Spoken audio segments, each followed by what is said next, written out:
La migración forzada es un problema que afecta a miles de familias en Latinoamérica. Cada día existen niñas, niños y adolescentes que huyen del reclutamiento por parte de pandillas y bandas criminales, pero no solo eso. La pobreza o la inseguridad en sus localidades también los obliga a iniciar procesos migratorios como una forma de supervivencia para muchos de ellas y de ellos. A continuación presentamos el tema: ¿qué onda con el impacto de las micropolíticas de la migración forzada de niñas, niños y adolescentes? Que nos presenta Fernando de Lucio. Él es estudiante de licenciatura de Comunicación y Medios Digitales de la Universidad del Valle de México y estudiante de nuevo ingreso de la Facultad de Derecho en la UNAM, la máxima casa de estudios. Activista por los derechos de niños, niñas y adolescentes, ha participado en eventos a favor de la justicia climática. Es integrante de diferentes iniciativas de Tejiendo Redes Infancia, como la Red de Niñas, Niños y Adolescentes y Jóvenes, Nuestra Voz Cuenta, la sección Niñez Observa del Observatorio Infancia Latina. Es reportero del noticiario Pensando Fuera de la Caja, que por cierto se transmite todos los lunes por Olin TV y que pueden seguir en punto de las 11 horas México. Adelante, Fernando, y felicidades.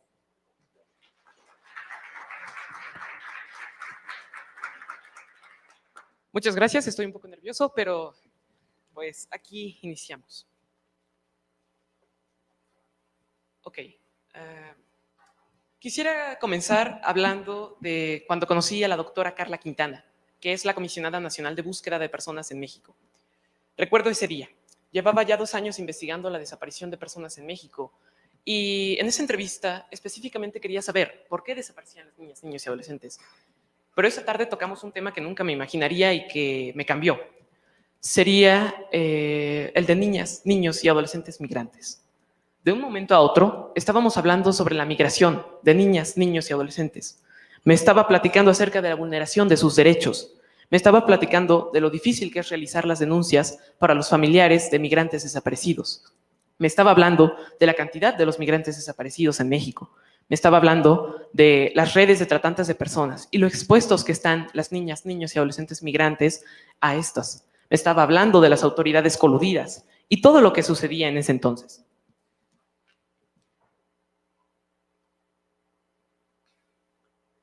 Lo primero que dije al escuchar todo esto fue, espera, ¿qué? ¿Por todo esto pasa la niñez migrante?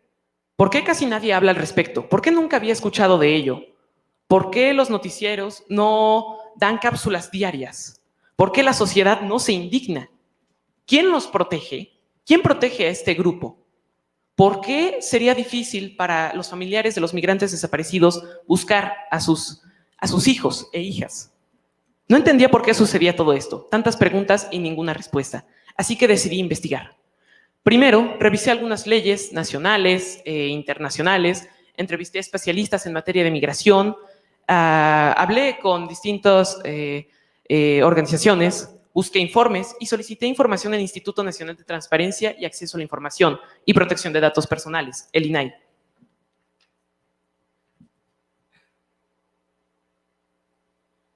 Lo primero que descubrí de esta investigación es que, independientemente de la situación migratoria de un niño o adolescente, es decir, no importa si es irregular o regular, el marco internacional y nacional de derechos humanos, o sea, todas las leyes relacionadas con migración y niñas, niños y adolescentes, los protegen.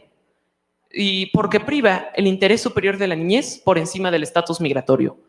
Todas estas palabras, en pocas palabras, es: el Estado mexicano siempre debe garantizar su protección y atención como niñas, niños y adolescentes, no importa su estatus migratorio. Esta protección debe ser con un principio de igualdad y no discriminación.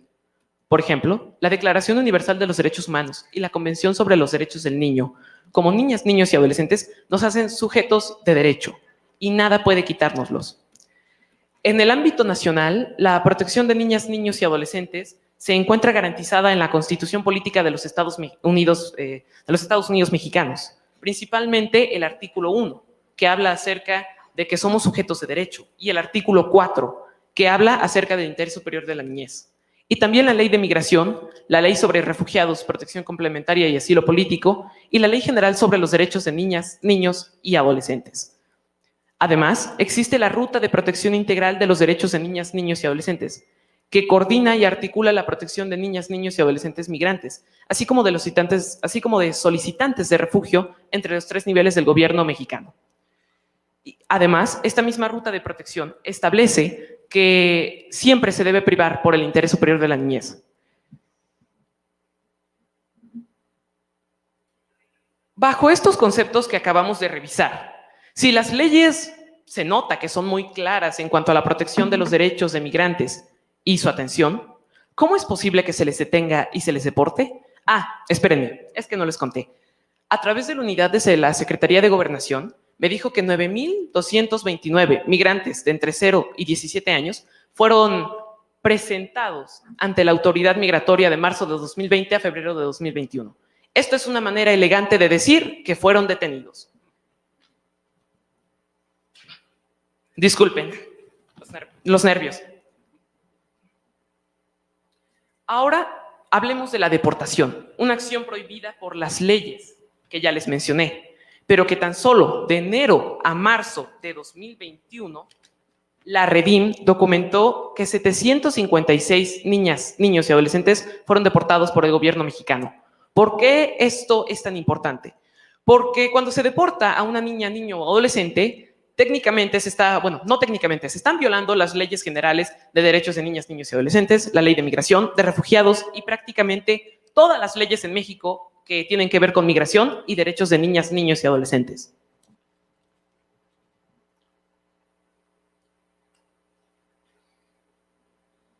Ok, ya checamos todas estas leyes nacionales e internacionales. Ahora hablemos un poquito de la realidad. La niñez migrante se enfrenta a pobreza, deficiencias en su supervivencia, falta de acceso a la educación, a la salud, su seguridad está constantemente amenazada, pueden ser reclutados de forma forzosa en la delincuencia organizada, pueden ser víctimas de trata de personas, de desaparición, etc. Uno pensaría que por eso es importante que como Estado, como gobierno o como organizaciones independientes o sociedad, se tuviera información, ¿no? Se tuviera información detallada acerca de las condiciones de vida de niñas, niños y adolescentes migrantes. ¿Pero qué creen? Resulta que no existen cifras de estos grupos. Así es, no existen cifras. Al preguntar al INAI, ellos me respondieron, lo lamento, pero no tenemos cifras al respecto. O sea, no hay cifras de cuántos reciben atención médica, no hay cifras de cuántos reciben vacunas del Sistema Nacional de Vacunación, no hay cifras de cuántos van a la escuela, no hay cifras de cuántos han recibido certificados de primaria o secundaria, no hay cifras de cuántos reciben atención dental o cuántos recibieron su CURP, no hay nada. Un problema tan grande y no se tienen las cifras para analizarlo, para trabajarlo y para detenerlo. Ahora, esperen. Aún no me queda claro por qué cada vez hay más miles de migrantes que se ven obligados a dejar sus hogares. ¿Qué está pasando? ¿Qué genera estos flujos migratorios? Para responder estas dudas, hablé con la doctora Ariadna Esteves, investigadora de la UNAM y especialista en necropolíticas y migración forzada. Ella me explicó que nos enfrentamos ante contextos mundiales de migración forzada, es decir, contextos que los obligan a movilizarse, ya sea por inequidad social, económica, inseguridad, los impactos del cambio climático, entre otros. Y muchas de estas causas se deben esencialmente a las necropolíticas de la migración. ¿Necro qué? ¿Y esa palabra tan rara y fea, qué tiene que ver con la migración? En realidad, todo. ¿Pero qué son? Las necropolíticas son las políticas de muerte, así como lo oyen. Políticas diseñadas para eliminar o destruir algo. Están diseñadas por poderes políticos y económicos, gobiernos y grandes empresas, y van dirigidas hacia grupos de personas que son consideradas, entre comillas, como desechables, tal vez porque son pobres, porque no tienen estudios, porque son enfermos o porque no hablan el idioma, etc. La doctora Ariadna dice que estas necropolíticas hacen ver a los movimientos migratorios, incluyendo los de niñas, niños y adolescentes, como grupos desechables, que no, lo voy a citar textualmente, tienen gran importancia en la sociedad. Mi primera reacción ante esto fue que, ¿cómo es posible que vidas de niñas, niños y adolescentes sean catalogadas como desechables, prescindibles, no tienen tanta importancia, podemos sobrevivir sin ellos? ¿Por qué sucede esto? Porque son puestos primero como migrantes, en lugar de ser presentados como lo que son, sujetos de derecho, vidas, niñas, niños y adolescentes con sueños, anhelos y esperanzas. No, no son eso, son migrantes, irregulares y deben ser controlados y deportados. Esto es lo que estamos viendo actualmente. Y me lo explicó la doctora Elisa Ortega, otra investigadora de la UNAM y especialista en niñez migrante.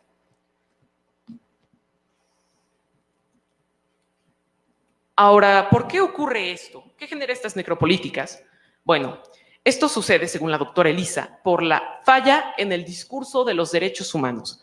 Ella menciona que estos derechos humanos o leyes son solo un discurso, es decir, no pasan del papel la mayoría de las veces. Y también debido al concepto de ciudadanía, porque piénsenlo, cuando somos ciudadanos, gozamos de todos, bueno, o al menos eso se supone, los derechos que el Estado nos proporciona. Pero si somos migrantes irregulares en un país que no es el nuestro, en los papeles sí tenemos los mismos derechos, pero no accedemos a ellos tan fácilmente. No tenemos en realidad estos derechos en la vida real. En las leyes sí, pero no podemos acceder a ellos. Esto es terrible. Y bajo esta percepción de que los migrantes no son ciudadanos, genera estigmas multifactoriales, es decir, xenofobia, racismo y aporofobia, que es el miedo o rechazo al pobre, según la doctora Tania Ramírez, directora de la Redim. Esta mezcla de prejuicios hacia las poblaciones en movilidad, este desconocimiento de leyes y tratados internacionales por parte de la sociedad, estos ataques hacia las niñas, niños y adolescentes por ser migrantes y por ser menores de edad, hace que todas las acciones o medidas que buscan proteger a las niñas, niños y adolescentes migrantes fracasen, porque no se están aplicando de manera correcta. Y aquí tengo las pruebas, por así decirlo. Por ejemplo, la Comisión Nacional de Derechos Humanos, a través de la Unidad de Acceso a la Información y Transparencia, me informó que 1,394 migrantes interpusieron una queja del 20 de marzo de 2020 al 20 de marzo de 2021. Del total de estas quejas presentadas, 194 correspondían a niños migrantes y 164 a niñas migrantes. Es decir, no están respetando sus derechos. ¿Y qué pasa con las niñas, niños y adolescentes migrantes desaparecidos? Bueno, pues hasta el 1 de febrero de 2021, la Comisión Nacional de Búsqueda reconocía que había 316 niñas, niños y adolescentes migrantes desaparecidos. Pero hay que considerar el subregistro, o sea, las personas que nos denuncian. Sí, puede haber 316 denuncias, pero puede haber otras 300 personas desaparecidas, pero que no han sido denunciadas. Respecto a la prevención y la protección de niñas, niños y adolescentes migrantes desaparecidos, hay algunos avances. Por ejemplo, la Ley General en materia de desaparición forzada de personas, desaparición cometida por particulares y del Sistema Nacional de Búsqueda de Personas, sí, es un nombrezote, establece que no importa el estatus migratorio de una persona, si desapareció por ley debe de ser buscada. Y también el protocolo homologado de búsqueda de personas desaparecidas y no localizadas señala la importancia de hacer búsquedas diferenciadas en el caso de niñas, niños y adolescentes inmigrantes. Así se creó, que creo que es uno de los más grandes avances, el protocolo adicional para la búsqueda de niñas, niños y adolescentes, que por primera vez en la historia de los protocolos o de la legislación de nuestro país cuenta con un apartado específico en materia de búsqueda de niñas, niños y adolescentes en movilidad. Además, la Comisión Nacional de Búsqueda estableció un mecanismo amigable para registrar en línea y de forma anónima la desaparición de niñas, niños y adolescentes. Pero todavía falta mucho por hacer. Como conclusión, México tiene un gran, si no es que un magnífico, andamiaje jurídico que protege a las niñas, niños y adolescentes migrantes. Dejen claro que son sujetos de derecho y que siempre debe privar el interés superior de la niñez por encima del estatus migratorio. Siempre se tiene que pensar en la niñez. Pero, ¿qué creen? No se aplica, no pasa de ahí. ¿Por qué? Debido a la falta de capacitación, supervisión y hasta de sensibilización de las autoridades. Y además de los abundantes prejuicios que nublan el actuar. ¿Qué se necesita? No se necesitan 8 reformas más a leyes que ya existen y que son muy buenas. Lo que se necesita es fortalecer las instituciones, tener mejores datos, perseguir a las redes de criminales y capacitar a las autoridades y sensibilizarlas. Pero también podemos hacer algo como sociedad. No tenemos que dejarle todo al Estado. Urge un cambio cultural sin xenofobia, sin aporofobia, sin prejuicios ni estigmatizaciones hacia los migrantes. También falta sensibilizar a la sociedad mexicana de lo mucho que podemos enriquecernos, culturalmente hablando, con las poblaciones en movilidad. Ahora, si me preguntan qué aprendí durante la pandemia, aprendí a mirar a otro ser humano, interesarme por sus necesidades, por su situación, empatizar y trabajar en equipo para mejorar sus condiciones de vida. Aprendí a ver a nuestro planeta, ese hermoso y pequeño punto azul en el espacio, buscar a fondo aquello que lo daña y trabajar juntos para luchar contra esto. En esta pandemia he aprendido que nadie puede resolver los problemas solos. Es importante trabajar en redes, respetando las diferencias y, ¿por qué no?, celebrándolas. Solo podemos reducir los impactos negativos del COVID-19 abriendo nuestra mente y nuestro corazón para compartir nuestras inteligencias, nuestros saberes ancestrales, nuestras tecnologías, nuestra creatividad, originalidad, sueños y dolores, para unirlo todo y fortalecernos. Urge trabajar como redes, como coaliciones, como organizaciones, o simplemente como una sola humanidad. Todos juntos podemos superar las diversas dificultades que atravesamos y mejorar las condiciones de vida de todos. ¿Cómo se llama este seminario? Nuestro futuro. ¿Pero qué hay del futuro de estas niñas, niños y adolescentes migrantes que están siendo olvidadas y olvidados por la sociedad? ¿Qué pasa con ellos? El futuro no está escrito, se construye. Y el futuro que queremos construir actualmente a través de estos seminarios y estos ejercicios, en este futuro que queremos construir, siempre debemos pensar en la niñez migrante. Un grupo que no es desechable, que no es prescindible, que no son cifras, no son números, no son carpetas de investigación, son vidas humanas que debemos proteger y respetar. Entonces, creo que jamás hay que olvidar a las niñas, niños y adolescentes migrantes. Y por eso quiero agradecer a Tejiendo Redes Infancia y a todas las organizaciones que hacen posible este tipo de espacios en los que podemos hablar acerca de estos problemas que son invisibilizados y muchas veces olvidados por la sociedad. Creo que es importante que tomemos conciencia y exijamos al Estado y a la sociedad realizar acciones reales, no discursos, no campañas políticas, acciones reales que protejan a estos grupos. Así que no me queda más que agradecerles, recordarles que no podemos olvidar a los grupos que han sido minimizados y olvidados por la sociedad, agradecer a todos los panelistas, decirles que está muy interesante sus ponencias y que creo que de verdad estamos logrando un cambio a través de este tipo de espacios. Muchísimas gracias a Tejiendo Redes Infancia, Juan Martín y a todos. Gracias.